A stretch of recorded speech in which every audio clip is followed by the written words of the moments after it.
The rules of the game. Egon Zehnder initiated a dialogue between Jill Ellis, head coach of the World Cup winning U.S. women's soccer team, and Mark Thompson, president and CEO of the New York Times Company. They focus on tense moments and patience, the role of brilliant mavericks, and high team spirit.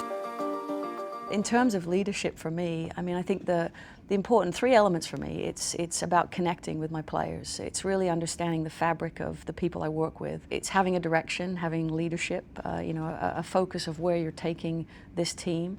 And then I think the final thing, I'm always humble enough to kind of keep coming back to reflection, which is coming back to fine-tuning, honing, taking the things I like and moving forward. So I think for me, those three key elements for leadership in spearheading a team and a chance to win a world championship. I think people don't arrive in these jobs by accident. People who don't like stress, who don't like high tension moments, Right. And in a way who don't like conflict don't end up doing these jobs. So there must be something in our makeup which means that we're here. And I definitely think one of the qualities of being a leader, you should be the last person to panic. It's like, it's like everyone else is allowed to panic. For sure. And you're the one who's got to try and keep your head for the longest. And I think the other big thing I've learned, I think I learned this the hard way by making mistakes, is quite a lot of it is about creating kind of safe space for other people's talent. I think one of the things you learn is you can't do it all yourself. You shouldn't try and do it all yourself.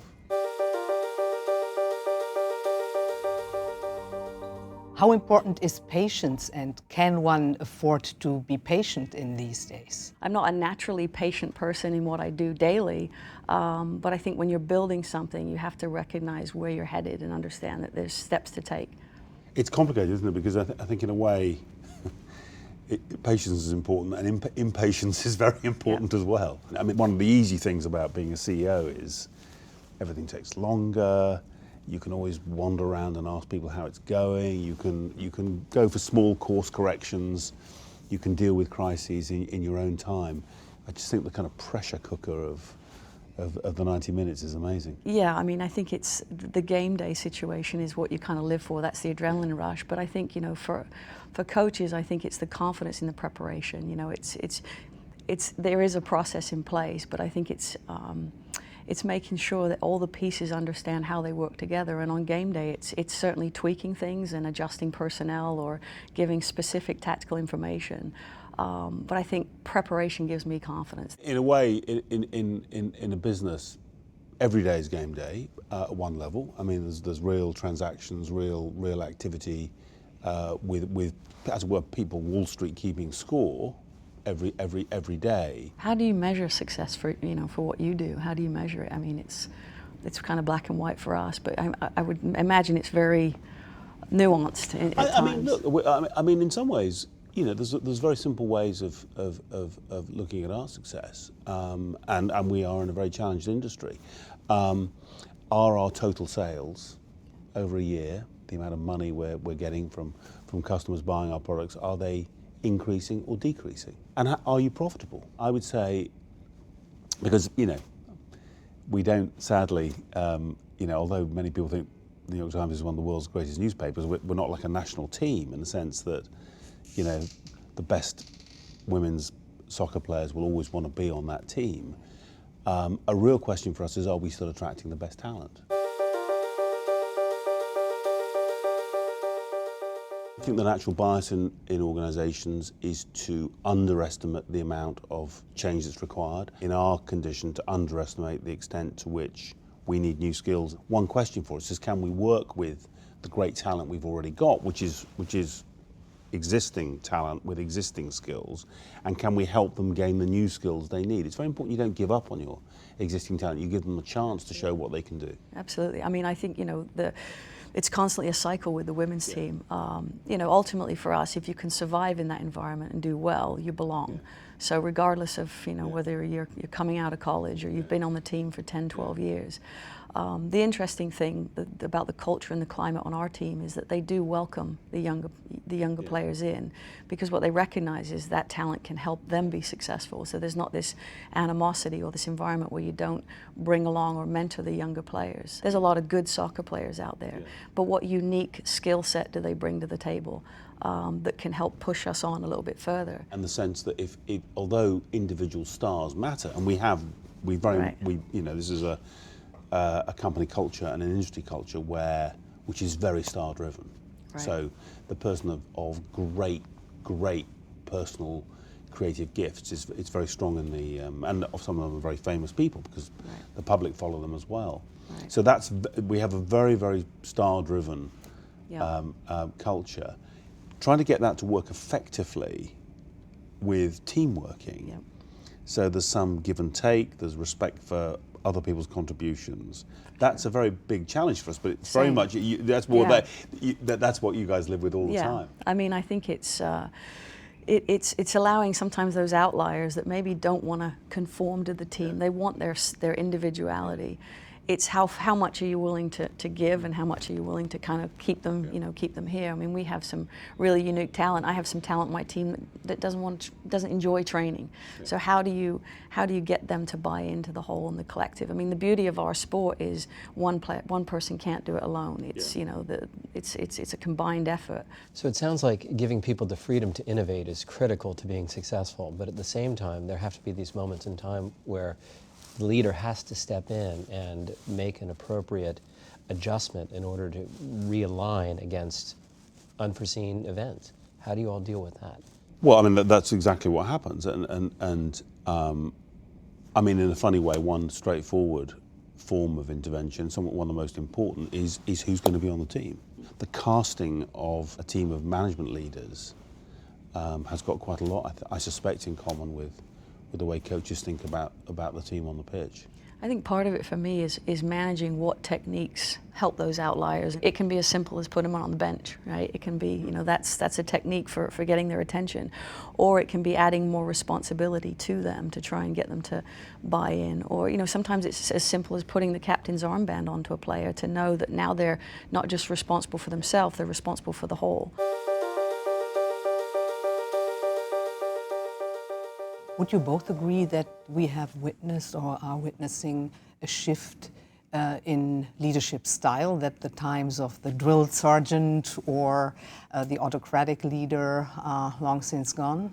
I'm constantly having young people come through, and so the environment and the time that they grew up in does affect, certain things in terms of how they learn, how they respond. So I think, we still have, the drill sergeant coaches out there, but I think, players now, they're more educated about the game. They've, I think especially when you're dealing with women, they have a lot of self-belief, but they also need you to know that you believe in them. So I think, for me, coaching is a lot like parenting. It's being able to throw your arm around someone, and it's also being able to kick them in the tail a little bit when they need a push. I think leadership now is about, for me, it's about connecting. I think all of that's right. I grew up in another era of newsrooms with screaming and shouting and any amounts of kind of what was once considered the leadership behaviour, and that stuff doesn't work anymore. No. I still think the fundamentals of being a leader are still there, though. People don't want weak leaders. They want clarity, but they want it done. And they want the relationship with you to be one of mutual respect. I think that's maybe the thing that agree. Millennials and college-age kids, I think, quite rightly expect to be respected, and won't put up with a lack of respect. And I think that's a good thing. Yeah, I mean, I think for my players, they're high achievers naturally, and they want somebody that can help them get to the next level. And sometimes, it is pushing, and sometimes it's pulling, but it's finding a strategy, and how you communicate is, I think, critical. How to instill confidence in a team, especially in tough times and times of transformation? I wonder whether you can instill confidence. I kind of think confidence is a kind of outcome for a team of a number of things. Success, frankly, is really important. It's very hard for a group of people to feel very confident when they have one knock after another. So you're looking for ways in which they can be successful, and you're also looking for lucky breaks. You're looking for moments of real success. And I think the celebration of success is quite important, and taking a moment to reflect on success, which in a funny way in the media is not that strong a tradition. But I think that personal confidence and personal resilience and cheerfulness are really important qualities. People always assume that senior leaders of companies should be great strategists and incredibly intelligent and thoughtful about analysing their business. I think in many ways resilience and cheerfulness matter more than almost anything, really. I would agree. I mean, I think when I was a younger coach, a lot of players would say, "Oh, my coach, you don't believe in me. I don't have confidence." And I've always said that I think it is innate. It is self-belief. Mark, resilience in the face of change and disruption and innovation is really got to be foundational to how you think about this business in 3 to 5 years, simply because it's happening on a daily basis. Yeah. How do you see disruption or innovation happening in or impacting your game, which is not disrupted by technology? There's a lot of innovation. I mean, I think in our sport, in 4 years from the last World Cup to this next one, you know, the global acceptance and investment in women's football, women's soccer has taken off dramatically. And I now think, much like on the men's side, smaller countries can be successful in, you know, in the women's game. So I think there's been this huge investment. So for me personally, it's not sitting still. It's not making sure that we're continuing to evolve. I mean, I think when I took over, I said to the team, you know, because we are a successful team, but even if you're on the right track, you know, the saying is, you got to keep moving, you get run over. And I think that's constantly spurred me to look for trends and try and be innovative with things. Technology actually is a very big part of our sport. Sports science has become a huge part of our sport. I think that many people kind of react to this change with pessimism. And I think if you feel very pessimistic, you best not do it. I mean, I think it's, you know, you go away and be miserable somewhere else sort of thing. I think you have to find it interesting and in some ways regard the changes as I do as positives, you know. I think it's just that push to constantly want to improve and get better. It's a scoreline. It's always about the scoreline. I mean, on game day, it is my favorite day in the week. You know, it's just, you know, I feel like everything is done. Like actually, game day is when I go, because all the preparation and I exhale, because then it's about seeing the magic on the field, and that's what you live for, you know. And that great American expression, "the ball don't lie." That's exactly right. It doesn't. So. Which is a kind of motto for the whole of business, by the way, as well. Which is that there are certain things which, in the end, you can't hide from. You can't hide. There's no secrets.